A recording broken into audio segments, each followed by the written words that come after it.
السلام علیکم ورحمۃ اللہ وبرکاتہ۔ وہ انسان خوش نصیب ہے جو مدینے میں رکن شورا مبلغ دعوت اسلامی حاجی عبدالحبیب اتاری صاحب مسجد نبوی میں گئے تو ایک بزرگ سے ملاقات ہوئی۔ بزرگ نے ارشاد فرمایا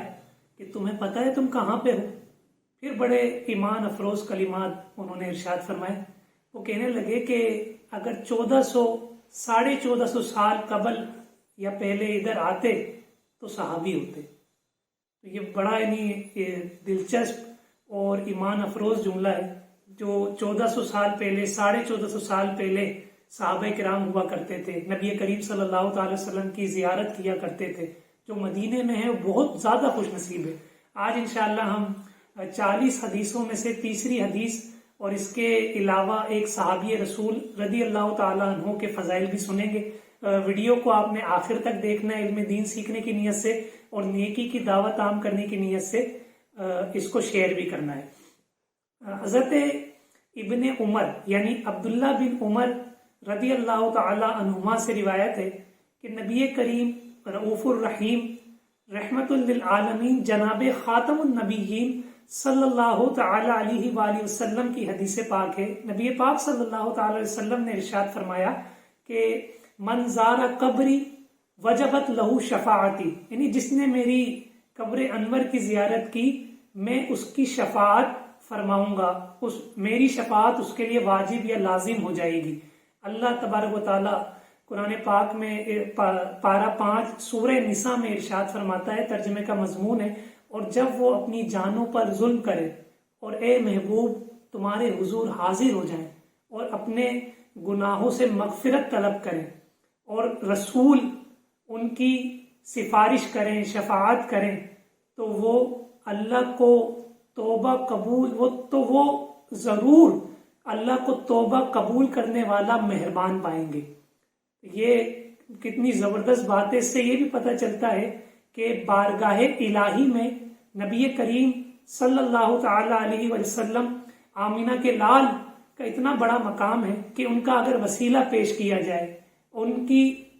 ان کا وسیلہ پیش کیا جائے اور ان کی شفاعت طلب کی جائے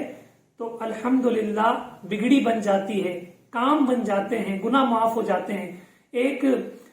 نبی کریم صلی اللہ تعالی وسلم کے دور کا واقعہ ہے۔ میرے آقا صلی اللہ تعالی وسلم کا وصال ہوا، اس کے کچھ دن بعد ایک دیہاتی شخص، عربی شخص جو ہے میرے آقا صلی اللہ تعالی علیہ وسلم کی قبر منور پہ آیا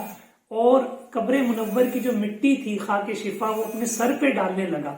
اور عرض کی یا رسول اللہ صلی اللہ تعالی علیہ وآلہ وسلم، آپ نے جو ارشاد فرمایا ہم نے سنا، اور اس میں یہ آیت بھی تھی کہ جب تم اپنی جانوں پہ ظلم کر بیٹھو تم محبوب کی بارگاہ میں آ جاؤ۔ وَلَوْ أَنَّهُمْ إِذْ ظَلَمُوا، میں اپنی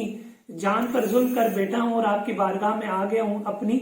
گناہوں کی معافی مانگنے کہ آپ میری سفارش اپنے رب سے کریں گے، میرے رب سے کریں گے، تو یہ وہ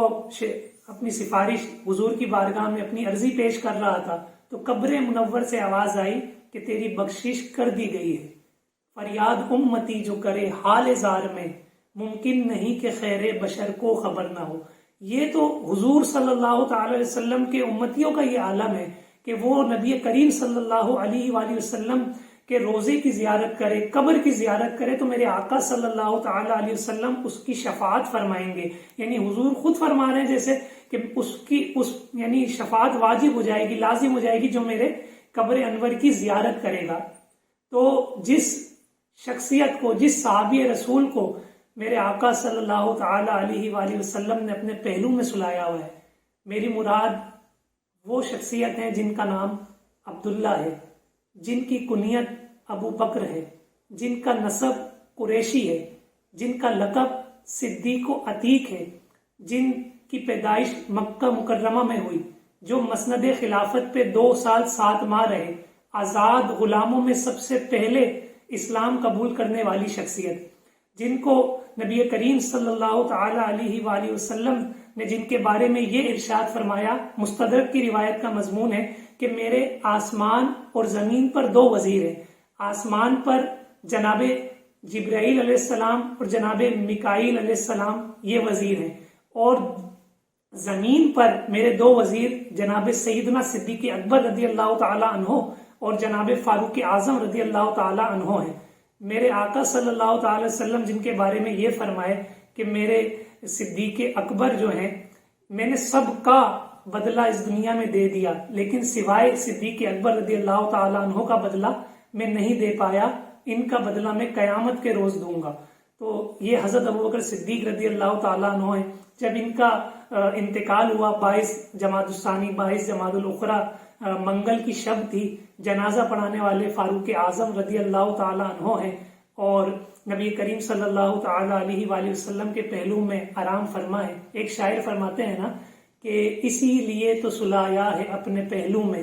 کہ یار غار کا رتبہ حضور جانتے ہیں۔ امام اہل سنت اعلی حضرت امام احمد رضا خان رحمۃ اللہ تعالی علیہ اولیاء کرام کے حوالے سے لکھتے ہیں کہ اولیاء کرام نے یہ ارشاد فرمایا کہ پوری دنیا میں محمد مصطفیٰ صلی اللہ تعالی علیہ وآلہ وسلم جیسا کوئی پیر نہیں، اور